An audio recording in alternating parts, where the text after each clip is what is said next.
हम आपको सुनाने जा रहे हैं कथा सम्राट मुंशी प्रेमचंद जी की एक ऐसी मर्मस्पर्शी कहानी जो समाज के खोखले रीति रिवाजों और झूठी शान के नाम पर होने वाले अन्याय की पोल खोलती है।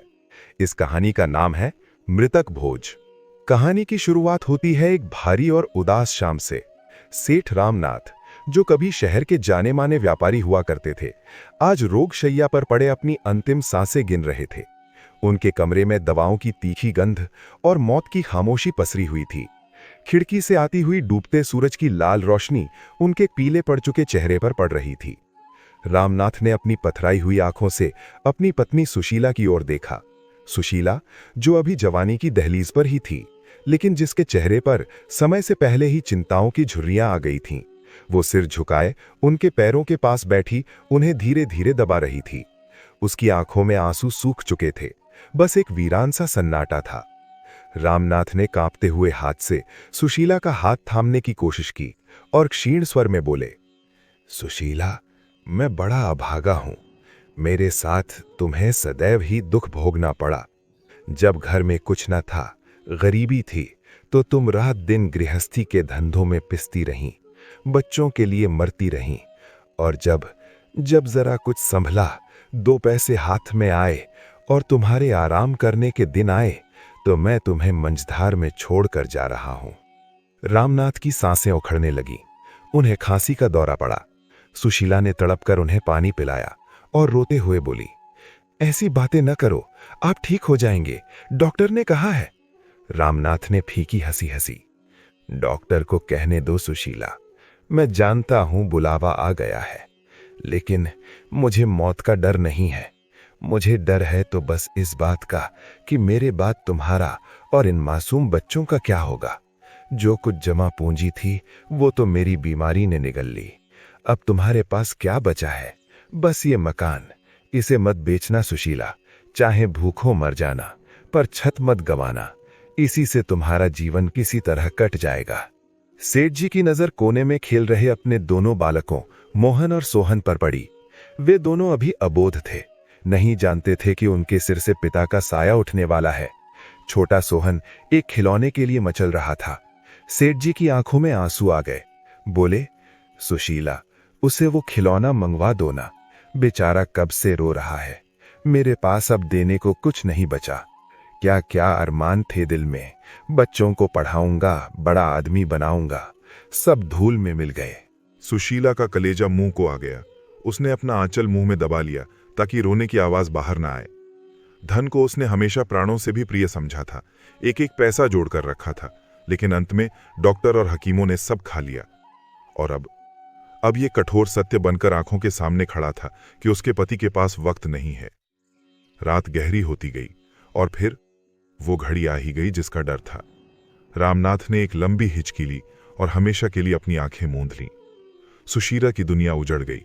उसकी चीख से रात का सन्नाटा टूट गया। बच्चे जो सो रहे थे जागकर रोने लगे, बाबूजी, बाबूजी। सुबह हुई, खबर आग की तरह फैल गई। रामनाथ नहीं रहे। बिरादरी के लोग जो उनकी बीमारी में कभी झांकने भी नहीं आए थे, आज हमदर्दी का मुखौटा पहनकर जमा होने लगे। सुशीला आंगन में बैठी रो रही थी। तभी किसी ने द्वार पर आवाज दी, महारानी, सेठ धनीराम जी आए हैं। सुशीला का भाई संतलाल, जो अपनी बहन की खबर सुनकर दौड़ा आया था, एक क्षण के लिए खड़ा हो गया। उसने सोचा, आखिर बिरादरी के मुखिया हैं ये लोग, इस मुसीबत की घड़ी में यही सहारा देंगे। धन्य हैं ये लोग जो दूसरों के दुख में भागीदार बनते हैं। सुशीला ने अपने आंसू पोंछे, लंबा घूंघट काढ़ा और ड्योढ़ी में आकर खड़ी हो गई। देखा तो सेठ धनीराम के साथ बिरादरी के और भी कई सज्जन खड़े थे। सेठ कुबेरदास, जिनका पेट उनकी अमीरी की गवाही दे रहा था, सेठ भीमचंद, जिनकी आंखों में धूर्तता थी, और सेठ झाबरमल, जो शहर के सबसे बड़े सूतखोर थे। धनीराम ने बनावटी दुख के साथ कहा, बेटी सुशीला, हम लोगों को जितना दुख हुआ है वो हमारा दिल ही जानता है। रामनाथ हमारा भाई था, अभी उसकी उम्र ही क्या थी, लेकिन भगवान की इच्छा के आगे किसकी चलती है। अब तो हमारा यही धर्म है कि उसकी आत्मा की शांति के लिए जो कुछ बन पड़े करें। सुशीला सुबकती रही। कुबेरदास ने अपनी भारी आवाज में कहा, हाँ बेटी, अब जो होना था हो गया। अब तो हमें रामनाथ की मर्यादा का ध्यान रखना है, उसकी नाक न कटे। बिरादरी में उसका बड़ा नाम था, उसका मृतक भोज ऐसा होना चाहिए कि दुनिया याद रखे। सुशीला कांप गई। मृतक भोज? उसके पास तो कफन के लिए भी बमुश्किल पैसे थे। उसने दबी जुबान से कहा, सेठ जी, घर की हालत आप जानते हैं, बीमारी में सब कुछ स्वाहा हो गया, मेरे पास अब कुछ नहीं बचा, बच्चों का मुंह देखिए। झाबरमल ने तीखे स्वर में कहा, अरे ये तो क्या हुआ, रामनाथ ने क्या कुछ नहीं छोड़ा? इतना बड़ा मकान है और फिर बिरादरी की इज्जत का सवाल है। क्या रामनाथ की आत्मा को तुम भूखा रखोगी? क्या उसे प्यासा भेजोगी? अगर उसका क्रियाकर्म भोज ठीक से ना हुआ तो उसकी आत्मा प्रेत बनकर भटकेगी। क्या तुम ये चाहती हो? सुशीला का कलेजा मुंह को आ गया। उसने अपना आंचल मुंह में दबा लिया ताकि रोने की आवाज बाहर ना आए। धन को उसने हमेशा प्राणों से भी प्रिय समझा था, एक एक पैसा जोड़कर रखा था, लेकिन अंत में डॉक्टर और हकीमों ने सब खा लिया। और अब ये कठोर सत्य बनकर आंखों के सामने खड़ा था कि उसके पति के पास वक्त नहीं है। रात गहरी होती गई और फिर वो घड़ी आ ही गई जिसका डर था। रामनाथ ने एक लंबी हिचकी ली और हमेशा के लिए अपनी आंखें मूंद लीं। सुशीला की दुनिया उजड़ गई। उसकी चीख से रात का सन्नाटा टूट गया। बच्चे जो सो रहे थे जागकर रोने लगे, बाबूजी, बाबूजी। सुबह हुई, खबर आग की तरह फैल गई। रामनाथ नहीं रहे। बिरादरी के लोग जो उनकी बीमारी में कभी झांकने भी नहीं आए थे, आज हमदर्दी का मुखौटा पहनकर जमा होने लगे। सुशीला आंगन में बैठी रो रही थी। तभी किसी ने द्वार पर आवाज दी, महारानी, सेठ धनीराम जी आए हैं। सुशीला का भाई संतलाल, जो अपनी बहन की खबर सुनकर दौड़ा आया था, एक क्षण के लिए खड़ा हो गया। उसने सोचा, आखिर बिरादरी के मुखिया हैं ये लोग, इस मुसीबत की घड़ी में यही सहारा देंगे। धन्य हैं ये लोग जो दूसरों के दुख में भागीदार बनते हैं। सुशीला ने अपने आंसू पोंछे, लंबा घूंघट काढ़ा और ड्योढ़ी में आकर खड़ी हो गई। देखा तो सेठ धनीराम के साथ बिरादरी के और भी कई सज्जन खड़े थे। सेठ कुबेरदास, जिनका पेट उनकी अमीरी की गवाही दे रहा था, सेठ भीमचंद, जिनकी आंखों में धूर्तता थी, और सेठ झाबरमल, जो शहर के सबसे बड़े सूतखोर थे। धनीराम ने बनावटी दुख के साथ कहा, बेटी सुशीला, हम लोगों को जितना दुख हुआ है वो हमारा दिल ही जानता है। रामनाथ हमारा भाई था, अभी उसकी उम्र ही क्या थी, लेकिन भगवान की इच्छा के आगे किसकी चलती है। अब तो हमारा यही धर्म है कि उसकी आत्मा की शांति के लिए जो कुछ बन पड़े करें। सुशीला सुबकती रही। कुबेरदास ने अपनी भारी आवाज में कहा, हाँ बेटी, अब जो होना था हो गया। अब तो हमें रामनाथ की मर्यादा का ध्यान रखना है, उसकी नाक न कटे। बिरादरी में उसका बड़ा नाम था, उसका मृतक भोज ऐसा होना चाहिए कि दुनिया याद रखे। सुशीला कांप गई। मृतक भोज? उसके पास तो कफन के लिए भी बमुश्किल पैसे थे। उसने दबी जुबान से कहा, सेठ जी, घर की हालत आप जानते हैं, बीमारी में सब कुछ स्वाहा हो गया, मेरे पास अब कुछ नहीं बचा, बच्चों का मुंह देखिए। झाबरमल ने तीखे स्वर में कहा, अरे ये तो क्या हुआ, रामनाथ ने क्या कुछ नहीं छोड़ा? इतना बड़ा मकान है और फिर बिरादरी की इज्जत का सवाल है। क्या रामनाथ की आत्मा को तुम भूखा रखोगी? क्या उसे प्यासा भेजोगी? अगर उसका क्रियाकर्म भोज ठीक से ना हुआ तो उसकी आत्मा प्रेत बनकर भटकेगी। क्या तुम ये चाहती हो? धनीराम ने समझाया, अरे पगली, मकान क्या साज जाएगा? रामनाथ की आत्मा से बढ़कर है मकान। और फिर जब तेरे लड़के सयाने हो जाएंगे तो कमाकर दूसरा मकान बना लेंगे। अभी तो धर्म का काम कर। देख, कुबेरदास जी बड़े दयालु हैं, वे तेरे इस मकान को खरीदने को तैयार हैं। कुबेरदास ने मगरमच्छ के आंसू बहाते हुए कहा, हाँ भाई, मैं तो बस मदद करना चाहता हूँ। वैसे बाजार में मंदी है, मकान के कोई 15,000 भी नहीं देगा, पर मैं रामनाथ का दोस्त हूँ, इसलिए मैं तुझे 20,000 दे दूंगा। 10,000 भोज में लग जाएंगे, बाकी 10,000 तेरे पास बचेंगे, मजे से खाना पीना। संत लाल ने विरोध किया, 20,000? सेठ जी, इस मकान में 1 लाख से कम नहीं लगा है, ये दिन दहाड़े डकैती है। लेकिन पांचों ने मिलकर संत लाल को चुप करा दिया। तो बीच में मत बोल, बड़ों के बीच में टांग अड़ाता है। मजबूर, लाचार और डरी हुई सुशीला ने मकान बेचने के कागज पर अंगूठा लगा दिया। उसकी आंखों के सामने उसके बच्चों का भविष्य नीलाम हो गया, सिर्फ एक दिन के दिखावे के लिए। मृतक भोज की तैयारियां शुरू हुईं। पूरा मोहल्ला, पूरी बिरादरी उमड़ पड़ी। सुशीला के घर के बाहर बागी और मोटरों की कतारें लग गईं। हलवाई बैठे, कढ़ा चढ़े, पूरियां तलने लगी, मिठाइयां बनने लगीं, घी की खुशबू उड़ने लगी। आंगन में दरी बिछी, सैकड़ों ब्राह्मण और बिरादरी के लोग पंगत में बैठे। वाह, क्या मालपुए बने हैं! रामनाथ ने मरते मरते भी नाम कर दिया। धन्य है ऐसी पत्नी जिसने पति की नाक रख ली। लोग खा रहे थे, उंगलियां चाट रहे थे और डकारे ले रहे थे। और उधर ड्योढ़ी के अंधेरे कोने में बैठी सुशीला अपने बच्चों को छाती से लगाए रो रही थी। वो देख रही थी कि कैसे उसके घर की एक एक ईंट, उसके बच्चों के मुंह का निवाला इन लोगों के पेट में जा रहा है। आज मृतक भोज नहीं था, बल्कि सुशीला और उसके बच्चों के भविष्य का भोज हो रहा था। गिद्ध मांस नोच रहे थे। भोज खत्म हुआ, वाहवाही हुई, बिरादरी चली गई। बचा क्या? मकान बिक चुका था। कुबेरदास ने जो 20,000 देने का वादा किया था, उसमें से 10,000 भोज में उड़ गए, 5,000 पुराने कर्ज में कट गए, बचे सिर्फ 5,000 रुपए।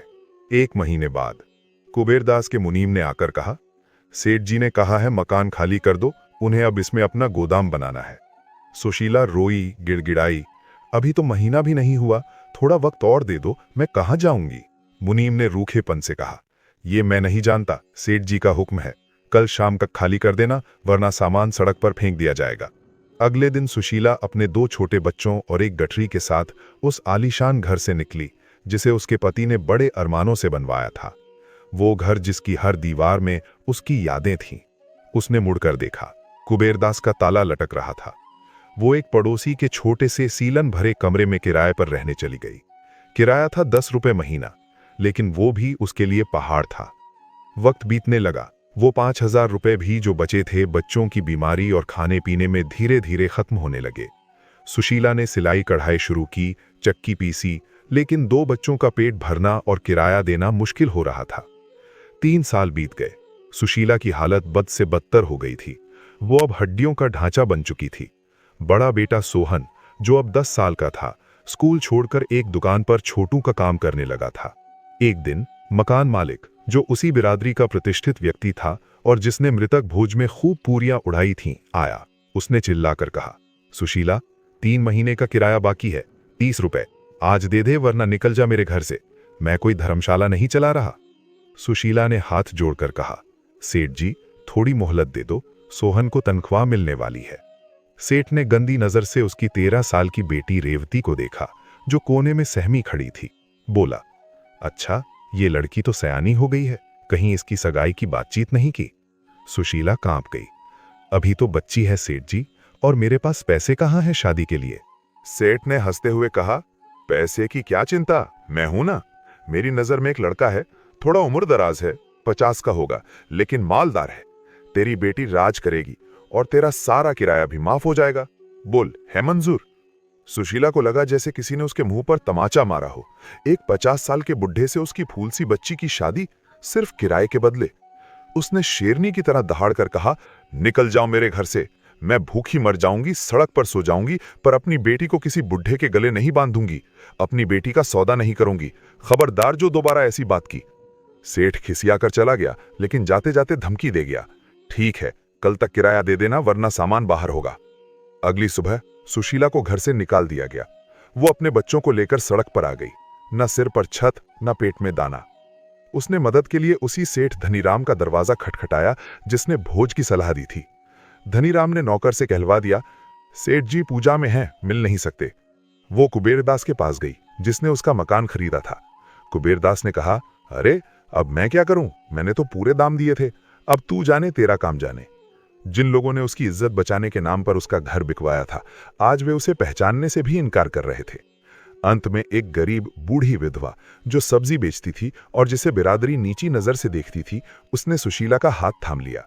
उसने कहा, बेटी, मेरे पास महल तो नहीं है, पर एक टूटी झोपड़ी है, तू वहां रह ले। मैं भी अकेली हूं, तू भी अकेली, मिल बांटकर खा लेंगे। उस दिन सुशीला को समझ आया कि इंसानियत महलों में नहीं, झोपड़ियों में बसती है। लेकिन मुसीबतें खत्म नहीं हुई। बरसात का मौसम था। छोटा बेटा मोहन बीमार पड़ गया, उसे टाइफाइड हो गया। दवा के लिए पैसे नहीं थे, सरकारी अस्पताल में भीड़ थी, डॉक्टर देखते नहीं थे। सुशीला ने अपनी बेटी रेवती को भेजा, जा बेटी, बड़े पंडित जी के पास जा, उन्होंने भोज में खूब दक्षिणा ली थी, उनसे कह मेरा बेटा मर रहा है, कुछ मदद कर दें। रेवती गई, पंडित जी ने दूर से ही भगा दिया, जा जा, यहां कोई खैरात नहीं बट रही, कर्मों का फल है, भोगो। रेवती खाली हाथ लौटी। उस रात मोहन मां की गोद में तड़पते हुए बिना दवा के दम तोड़ गया। सुशीला पत्थर हो गई, उसकी आंखों से आंसू भी नहीं निकले। उसने आसमान की तरफ देखकर कहा, हे भगवान, ये कैसा न्याय है। मैंने समाज की बात मानी, धर्म निभाया, अपना सब कुछ लुटा दिया, और बदले में मुझे क्या मिला? मेरे बच्चे की मौत। मोहन की मौत ने सुशीला को तोड़ दिया। वो बीमार रहने लगी। अब घर की जिम्मेदारी नन्ही रेवती के कंधों पर आ गई। वो 14 साल की थी, लेकिन हालात ने उसे बड़ा बना दिया था। वो सुबह उठकर दूसरों के घरों में बर्तन मांजती, झाड़ू लगाती और शाम को माँ के लिए दवा और रोटी लाती। सुशीला चारपाई पर पड़ी पड़ी अपनी बेटी को घिसते हुए देखती और खून के आंसू रोती। एक दिन कुबेर दास की नजर रेवती पर पड़ी। वो सुंदर थी। कुबेर दास ने रेवती को अपनी दुकान पर बुलाया और कहा, बेटी, तू क्यों इतनी मेहनत करती है? तेरी माँ बीमार है, तू मेरी बात मान ले, मैं तुझे रानी बनाकर रखूंगा। बस। उसने रेवती की तरफ एक नोट फेंका। रेवती, जो अब तक चुप थी, उसका खून खौल उठा। उसने वो नोट उठाया और कुबेर दास के मुंह पर दे मारा। उसने चिल्लाकर कहा, सेठ, हम गरीब जरूर हैं पर बिकाऊ नहीं। अपनी गंदी दौलत अपने पास रखो। जिस बिरादरी ने मेरे भाई को मरने दिया, जिसने मेरी मां को जिंदा लाश बना दिया, उस बिरादरी की और तुम्हारी मैं थूकती हूं। रेवती वहां से भाग आई। कुबेर दास का अहंकार चोटिल हो गया। उसने बिरादरी में पंचायत बुलाई। भाइयों, रामनाथ की लड़की हाथ से निकल गई है। वो आवारा हो गई है, बड़ों का सम्मान नहीं करती। हमारा धर्म है कि हम उसे सही रास्ते पर लाएं। चूंकि वो नाबालिग है, मां बीमार है, इसलिए बिरादरी का उस पर हक है। हम उसकी शादी कर देंगे। पंचायत ने फैसला सुनाया। रेवती की शादी सेठ झाबरमल, वही 50 साल का बुढ़ा, से कर दी जाए। ये उसके भले के लिए है। जब ये खबर सुशीला तक पहुंची तो उसमें न जाने कहां से इतनी ताकत आ गई। वो लड़खड़ाते हुए उठी। उसने रेवती का हाथ पकड़ा और बोली, नहीं बेटी, अब और नहीं। मैंने एक बार गलती की थी, समाज के डर से अपना घर बेच दिया, अपना बेटा खो दिया। अब मैं तुझे नहीं खोऊंगी। ये भेड़िए तुझे नोच खाएंगे। रेवती रो रही थी। माँ, हम क्या करेंगे? ये लोग जबरदस्ती ले जाएंगे। सुशीला ने उसकी आंखों में देखा। हम वहां जाएंगे जहां इनकी पहुंच नहीं है, जहां सिर्फ शांति है। उस रात घना अंधेरा था, बारिश हो रही थी। सुशीला और रेवती चुपचाप झोपड़ी से निकलीं। वे गंगा किनारे पहुंची। नदी उफान पर थी, लहरें शोर मचा रही थीं। सुशीला ने रेवती को गले लगाया। डर तो नहीं लग रहा बेटी? रेवती ने मां के सीने में सिर छुपा लिया। नहीं मां, तुम्हारे साथ तो नर्क भी स्वर्ग है, बस इन जालिमों से बचा लो। सुशीला ने आसमान की तरफ देखा। हे ईश्वर, हमें अपनी शरण में ले ले। इस दुनिया में गरीबों के लिए कोई जगह नहीं है। और फिर एक छपाक की आवाज हुई और सब शांत हो गया। अगली सुबह गंगा किनारे 2 लाशें मिली, एक मां की और एक बेटी की। वे एक दूसरे के गले से लिपटी हुई थीं। कुबेर दास, धनीराम और बिरादरी के लोग वहां पहुंचे।